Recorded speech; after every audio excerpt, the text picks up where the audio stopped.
Hello friends, स्वागत है आप सभी का आपके अपने YouTube channel geography bye MCQ में। अपनी जो पीवाईक्यू सीरीज चल रही है उसका पार्ट 5 है। और ये जो अपन सीरीज चला रहे हैं ये सभी एग्ज़ाम के लिए बहुत महत्वपूर्ण है। अभी आने वाले एग्ज़ाम लैब असिस्टेंट और स्कूल लेक्चरर है, केवीएस एनवीएस और एएमआरएस का मेंस होगा उसके लिए भी।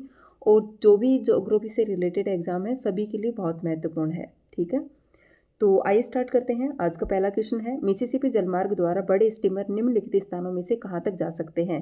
ऑप्शन नंबर 1 है मेम्फिस, दूसरा है जैक्सन, तीसरा है मिनियोपोलिस, चौथा है मैरियोन। तो ये वाला क्वेश्चन कहाँ से लिया गया है? ये वाला लिया गया चैप्टर नंबर 8 से और बुक का नाम है मानव भूगोल के मूल सिद्धांत और पेज नंबर है इसका 75 जहाँ से क्वेश्चन लिया गया है। इसमें पूछा है कि मिसिसिपी जलमार्ग के जो बड़े स्टीमर हैं वो कहाँ तक जा सकते हैं। देखो, मिसिसिपी जलमार्ग है यूएसए में। ठीक है, मिसिसिपी जो नदी है वो कहाँ है? यूएसए में। तो ये जलमार्ग के इसके बड़े स्टीमर कहाँ तक जाते हैं? तो ऑप्शन नंबर 3 से ही हो जाएगा, मिनियोपोलिस तक। नेक्स्ट क्वेश्चन है, निम्नलिखित वर्षों में से कब से संयुक्त राष्ट्र विकास कार्यक्रम यूएनडीपी मानव विकास रिपोर्ट प्रकाशित करता आ रहा है। ऑप्शन नंबर 1 है 1975, दूसरा है 1980, तीसरा है 1985, चौथा है 1990। तो ये वाला क्वेश्चन कहाँ से लिया गया है? ये वाला लिया गया है चैप्टर नंबर 4 से, जिसका नाम है मानव विकास। पेज नंबर है 22 जहाँ से क्वेश्चन लिया गया है। इसमें पूछा है कि संयुक्त राष्ट्र विकास कार्यक्रम मानव विकास रिपोर्ट कब से प्रकाशित करता आ रहा है। तो ये करता आ रहा है 1990 से। ऑप्शन नंबर 4 सही हो जाएगा। ठीक है, और जो ये यूएनडीपी है, संयुक्त राष्ट्र विकास कार्यक्रम के द्वारा जो मानव विकास रिपोर्ट तैयार की जा रही है, तो ये किसके द्वारा तैयार किया गया था? ये एक पाकिस्तानी अर्थशास्त्री हैं, डॉक्टर महबूब उल हक। ठीक है, तो ये भी हमें पता होना चाहिए। नेक्स्ट क्वेश्चन है, निम्नलिखित देशों में से किसका आयुलिंग पिरामिड घंटी के आकार का है। ऑप्शन नंबर 1 है भारत, दूसरा है नाइजीरिया, तीसरा है जापान और चौथा है ऑस्ट्रेलिया।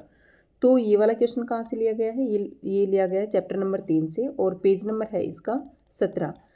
चैप्टर का नाम है जनसंख्या संगठन। ठीक है, और इसके पेज नंबर 17 से क्वेश्चन लिया गया है। इसमें पूछा है कि आयुलिंग पिरामिड का आकार घंटी के आकार का है, तो कौन से देश का हो जाएगा?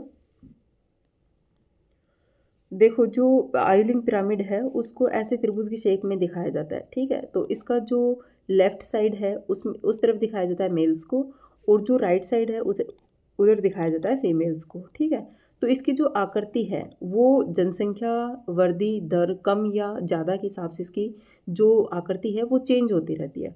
तो इसी में इसमें पूछा है क्वेश्चन में कि घंटी के आकार का जो आयुलिंग पिरामिड है वो कौन से देश का बनेगा। तो इस प्रकार का जो आइलिंग पिरामिड बनता है वो बनता है स्थिर जनसंख्या वाले देशों में।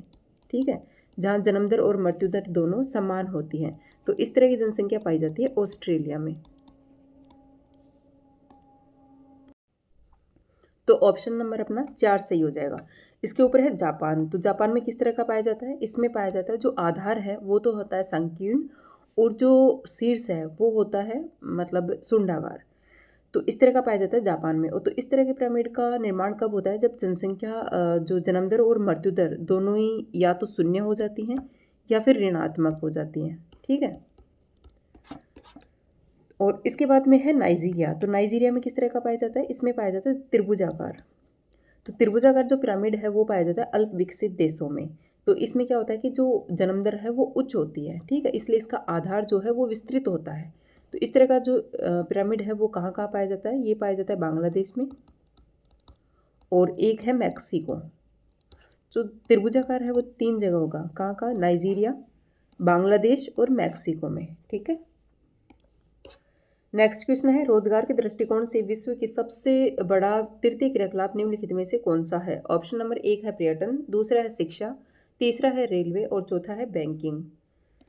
तो ये वाला क्वेश्चन लिया गया है चैप्टर नंबर 7 से। ठीक है, और पेज नंबर है इसका 58। चैप्टर का नाम है तृतीय और चतुर्थ क्रियाकलाप।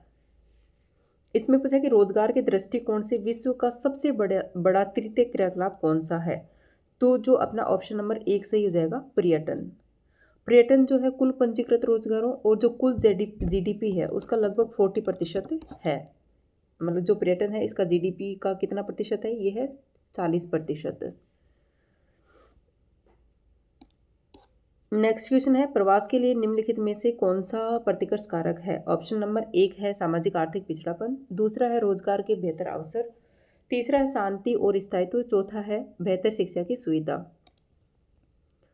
तो ये वाला क्वेश्चन लिया गया है अपना चैप्टर नंबर 2 से, जिसका नाम है विश्व जनसंख्या वितरण, घनत्व और वृद्धि। पेज नंबर है 12। ठीक है, इसमें पूछा है कि प्रतिकर्ष कारक कौन सा है। प्रतिकर्ष कारक का मतलब होता है कि वहाँ की जो स्थिति है वो ठीक नहीं रहती। ठीक है, तो वहाँ से क्या होता है कि लोग छोड़ छोड़ कर दूसरी जगह जाना शुरू कर देते हैं रोजगार की तलाश में, या शिक्षा स्वास्थ्य किसी और कारण से एक स्थान से दूसरे स्थान पर प्रवास करना शुरू कर देते हैं।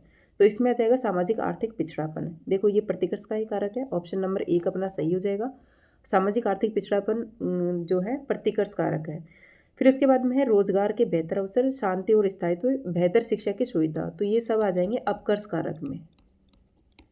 ठीक है, नेक्स्ट क्वेश्चन है, पार कैनेडियन रेल मार्ग पर निम्नलिखित में से कौन सा रेलवे स्टेशन सबसे पूर्व में अवस्थित है? ऑप्शन नंबर 1 है कैलगरी, दूसरा है ओटावा, तीसरा है कैडबरी और चौथा है विनीपेग। तो ये वाला क्वेश्चन लिया गया है चैप्टर नंबर 8 से, जिसका नाम है परिवहन एवं संचार, और पेज नंबर है इसका 69। ठीक है, तो वहाँ पर दिया हुआ है, क्या दिया हुआ है? पार कैनेडियन रेल मार्ग। तो इसमें क्या, इसमें पूछा है कि सबसे पूर्व में कौन सा स्थित है। तो एक बार तो इसके ऊपर जो जो भी स्थान है वो हमें, मतलब जो मेन मेन जगह है वो हमें याद होनी चाहिए। सबसे पहले देखते हैं कि ये वाला जो जलमार्ग है वो है, इधर आ जाएगा इसका वैंकूवर, वैंकूवर से हैलिफैक्स के बीच में। ठीक है, देखो एक ट्रिक मानो या कुछ भी, जो भी आपको समझ में आए। ठीक है, तो थोड़ा सा ऐसे याद कर लेते हैं, क्योंकि इस पर जो स्थान दिए हुए हैं उनके नाम क्रम में हमें याद होना चाहिए, क्योंकि एग्ज़ाम में स्कूल लेक्चरर में एक बार क्रम से भी पूछा है और पूछते भी हैं बाकी एग्ज़ाम में भी।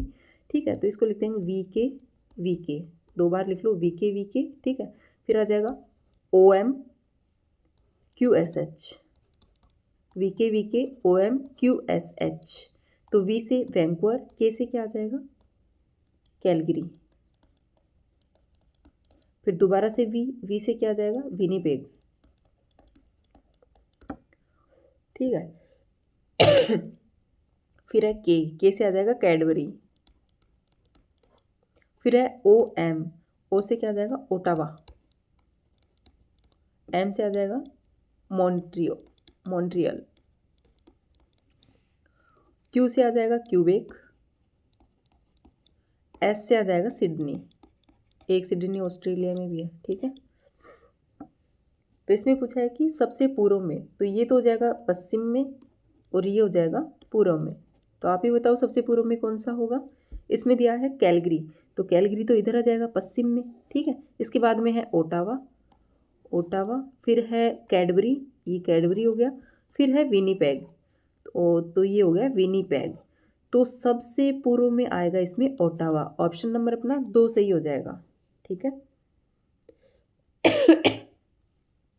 इनका क्रम आप अच्छे से याद कर लेना। सबसे पहले आएगा Vancouver, Calgary, Winnipeg, Cadbury, Ottawa, Montreal, Quebec, Sydney और हैलिफैक्स। ठीक है, नेक्स्ट क्वेश्चन है, भूगोल के निम्नलिखित उपागमों में से सबसे नूतन उपागम कौन सा है? ऑप्शन नंबर 1 है क्षेत्रीय विभेदन, दूसरा है प्रादेशिक विश्लेषण, तीसरा है स्थानिक संगठन, चौथा है अन्वेषण तथा विवरण। तो सबसे पहले देखते हैं ये वाला क्वेश्चन कहाँ से लिया गया है। चैप्टर नंबर 1 से। ठीक है, जिसका नाम है मानव भूगोल, प्रकृति एवं विषय क्षेत्र, और पेज नंबर है 5। तो इसमें पूछा कि उपागम में सबसे नूतन है, मतलब सबसे नया उपागम कौन सा है। तो मानव भूगोल में जो है 5 उपागम दिए हुए हैं। सबसे पहले है उसमें अन्वेषण और विवरण। ठीक है, उसके बाद में है आ जाएगा प्रादेशिक विश्लेषण, फिर है क्षेत्रीय विभेदन, और चौथे नंबर पर आता है ये स्थानिक संगठन। और इसके अलावा 2 और है, मानवतावादी आमूलवादी व्यवहारवादी विचारधाराओं का उदय, और एक है भूगोल में उत्तर आधुनिकवाद।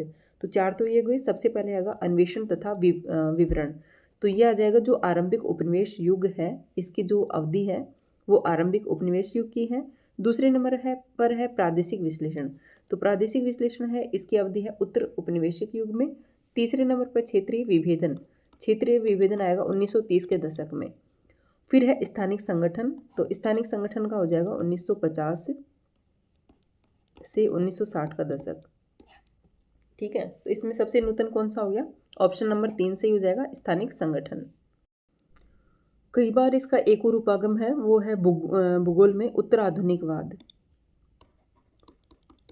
भूगोल में उत्तर आधुनिकवाद, आधुनिकवाद।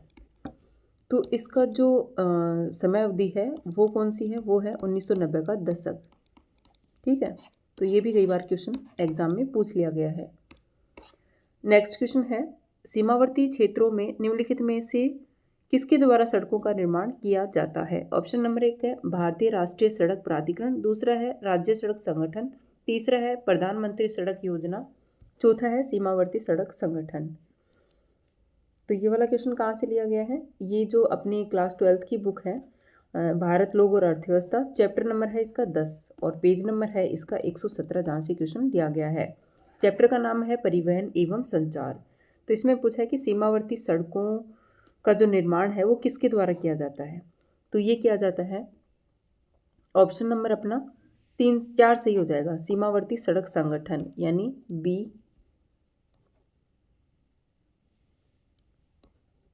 BRO। 1990 में इसकी स्थापना हुई थी। ठीक है, ये जो क्या करता है, ये सीमावर्ती सड़क संगठन क्या करते हैं, जो सीमावर्ती क्षेत्र है वहाँ पे सड़कों का निर्माण करता है। नेक्स्ट क्वेश्चन है, Organization of Petroleum Exporting Countries का मुख्यालय निम्नलिखित नगरों में से कहाँ पर अवस्थित है? ऑप्शन नंबर 1 है वियना, दूसरा है ब्रुसेल्स, तीसरा है जकार्ता, चौथा है मोंटेवीडियो। तो ये वाला क्वेश्चन कहाँ से लिया गया है? ये लिया गया है चैप्टर नंबर 9 से, और जिसका नाम है अंतर्राष्ट्रीय व्यापार। पेज नंबर है इसका 86, जहाँ से क्वेश्चन लिया गया है। वहाँ पर एक सारणी बनाकर दी हुई है। ठीक है, तो इसमें पूछा है कि Organization of Petroleum Exporting Countries, यानी ओपेक की बात कर रहा है। ओपेक की फुल फॉर्म क्या है, ये भी हमें याद होनी चाहिए। इसकी फुल फॉर्म भी यही है, Organization of Petroleum Exporting Countries का मुख्यालय इसमें पूछा है। तो जो ओपेक है उसमें 11 देश आते हैं। ठीक है, 11 देश आते हैं। तो 11 देश कौन कौन से आते हैं? इसमें आता है अल्जीरिया। देखो इस पेन से सही से लिखा नहीं जाता है, मैं बोलती जाती हूँ, आप लिख लेना। ठीक है, Algeria, Indonesia, Iran, Iraq, Kuwait, Libya, Nigeria, ठीक है, कतर, सऊदी अरब, संयुक्त अरब अमीरात, UAE। ठीक है, और एक है वेनेजुएला। तो ये 11 देश हो गए। कौन कौन से? Algeria, Indonesia, Iran, Iraq, Kuwait, Libya, Nigeria, Qatar, Saudi Arab और संयुक्त अरब अमीरात और वेनेजुएला। तो हमें देखो ये 2 देश तो हमें अच्छे से याद होने चाहिए, इंडोनेशिया और वेनेजुएला, क्योंकि इंडोनेशिया जो है ये आ जाएगा अपने दक्षिणी पूर्वी एशिया में और वेनेजुएला दक्षिणी अमेरिका में, और बाकी देश तो मतलब आसपास में ही हैं। और हाँ, 2 अफ्रीका के भी हैं, लीबिया और नाइजीरिया। तो क्वेश्चन में हमसे पूछा है कि जो ओपेक है उसका मुख्यालय कहाँ है? बताओ कहाँ होगा इसका मुख्यालय? इसका मुख्यालय होगा वियना में। ठीक है, और जो ओपेक है उसकी स्थापना हुई थी 1949 में। एक है ब्रुसेल्स। ब्रुसेल्स में किसका है? ब्रुसेल्स में है EU का, यूरोपीय जो संघ है उसका जो मुख्यालय है वो है ब्रुसेल्स में। एक है जकार्ता, यानी इंडोनेशिया की जो राजधानी है जकार्ता, उसमें किसका है? इसमें है आसियान देशों का। ठीक है, और आसियान की स्थापना कब हुई थी? ये हुई थी 1967 में। एक है मोंटेवीडियो। तो मोंटेवीडियो में किसका है? इसमें है लैटिन अमेरिकन इंटीग्रेशन एसोसिएशन का जो मुख्यालय है वो है मोंटेवीडियो में। और एक और दिया होता है मिन्स्क। ठीक है, यहाँ किसका मुख्यालय है? यहाँ है CIS का, यानी कॉमनवेल्थ इंडिपेंडेंट स्टेट्स जो हैं उनका मुख्यालय कहाँ है? मिन्स्क में। नेक्स्ट क्वेश्चन है, कोलखोज कृषि निम्नलिखित में से किसका उदाहरण है? ऑप्शन नंबर 1 है सहकारी कृषि, दूसरा है डेयरी कृषि, तीसरा है सामूहिक कृषि, चौथा है मिश्रित कृषि। तो ये वाला क्वेश्चन कहाँ से लिया गया है? ये लिया गया है चैप्टर नंबर 5 से, जिसका नाम है प्राथमिक क्रियाकलाप। पेज नंबर है इसका 39, जहाँ से क्वेश्चन लिया गया है। इसमें पूछा है कि कौल खोज कृषि किसका उदाहरण है। ठीक है, तो इसमें सबसे पहले दिया हुआ है सहकारी कृषि। तो सहकारी कृषि क्या होती है? सहकारी कृषि में एक जो सहकारी संस्था बनाई जाती है, उसके द्वारा जो कृषि के सभी क्रियाकलाप किए जाते हैं। ठीक है, तो जो इस तरह की कृषि है ये स्टार्ट हुई थी जो उत्तर पश्चिमी यूरोप है, उसके देश हैं, कौन कौन से हैं? डेनमार्क, है ना, और नीदरलैंड, बेल्जियम और एक इटली। इन देशों में जो है ये सहकारी कृषि की जाती है। और जो सबसे सफल हुई वो ये डेनमार्क में। ठीक है, तो आपको इसका भी पता होना चाहिए, ये वाला क्वेश्चन आया हुआ भी है। सहकारी कृषि सबसे ज़्यादा सफल कहाँ हुई? ये हुई है डेनमार्क में। एक है डेयरी कृषि। तो डेयरी कृषि क्या होती है कि इसमें जो पशुपालन किया जाता है उससे डेयरी प्रोडक्ट तैयार किए जाते हैं उनसे। ठीक है, तो जो ये डेयरी कृषि है इसके 3 सबसे बड़े क्षेत्र हैं। सबसे पहला क्षेत्र जो सबसे बड़ा वो है उत्तर पश्चिमी यूरोप, उत्तर पश्चिमी यूरोप। उसके बाद में आता है कनाडा, और तीसरे नंबर पर है न्यूजीलैंड, ऑस्ट्रेलिया का जो दक्षिणी पूर्वी हिस्सा है वो, और तस्मानिया। ठीक है, तो ये 3 क्षेत्र किसके आ जाएंगे? ये आ जाएंगे डेयरी कृषि के। एक है सामूहिक कृषि। तो सामूहिक कृषि क्या होती है कि जो एक जो उत्पादन के संसाधन हैं उन पर जो समाज के लोग हैं उनका सभी का स्वामित्व होता है। ठीक है, और सामूहिक रूप से ये लोग जो है इसमें श्रम भी अपना देते हैं सामूहिक कृषि में। तो इस तरह की जो कृषि है उसको पूर्व सोवियत संघ में कोलखोज कृषि कहा जाता था। ठीक है, तो इसमें पूछा है कि कोलखोज कृषि किसका उदाहरण है? वो ऑप्शन नंबर 3 से ही हो जाएगा, सामूहिक कृषि का। चौथा है मिश्रित कृषि। तो मिश्रित कृषि में तो मतलब पशुपालन और जो फसल और पशुपालन जो है साथ साथ में किया जाता है। तो उस तरह की कृषि को क्या कहा जाता है? उसको कहा जाता है मिश्रित कृषि। आज की वीडियो में इतने ही क्वेश्चन थे, और बाकी के वीडियो भी ऐसे ही आगे आते रहेंगे। और आप लोग वीडियो को ज़्यादा से ज़्यादा शेयर करें, लाइक करें और चैनल को सब्सक्राइब करें। Thank you.